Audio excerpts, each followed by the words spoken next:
আচ্ছা, স্রোতের সাথে গা ভাসানোটা কি খুব প্রয়োজন? অন্যরা কি করছে, অন্যরা কি ভাবছে, সেটা নিয়ে আপনি অনেক বেশি চিন্তা করছেন। তার তো আসলে কোনো প্রয়োজন নেই।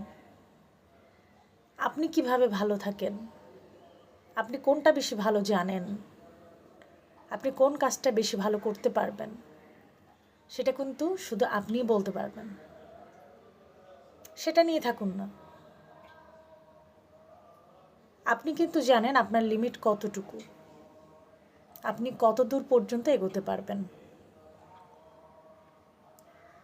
প্রত্যেকটা মানুষই তার লিমিটটা জানে।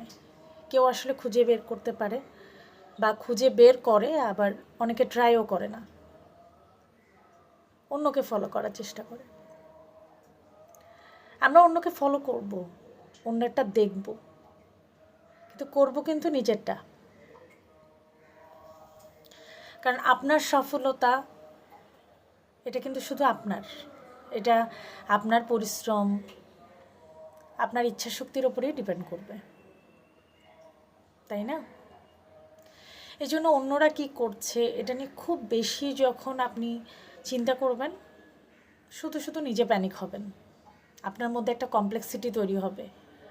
এটা আমার মনে হয়, এটা আমার ব্যক্তিগত অভিমত।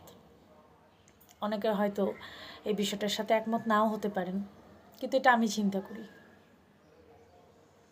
আসলে কেউ কারোর মতো হতে পারে না, কেউ কারোর মতো হয়ও না। আপনি শুধু আপনার নিজের মতো। আমরা হয়তো একে অন্যকে দেখে আফসোস করি যে আমি কেন তার মতো না। আসলে কি কারোর মতো কেউ হতে পারে? আল্লাহ কিন্তু সবাইকে আলাদা আলাদাভাবে সৃষ্টি করেছেন, এবং আমি মনে করি যে প্রত্যেকটা মানুষের মধ্যেই একটা স্পেশালিটি থাকে, যেটা অন্যদের মধ্যে থাকে না। যেমন আমার মধ্যে যা আছে তা কিন্তু আপনার মধ্যে নেই, এবং চাইলেও সেটা আপনি কেড়ে নিতে পারবেন না আমার কাছ থেকে, এবং আমার ক্ষেত্রেও তাই।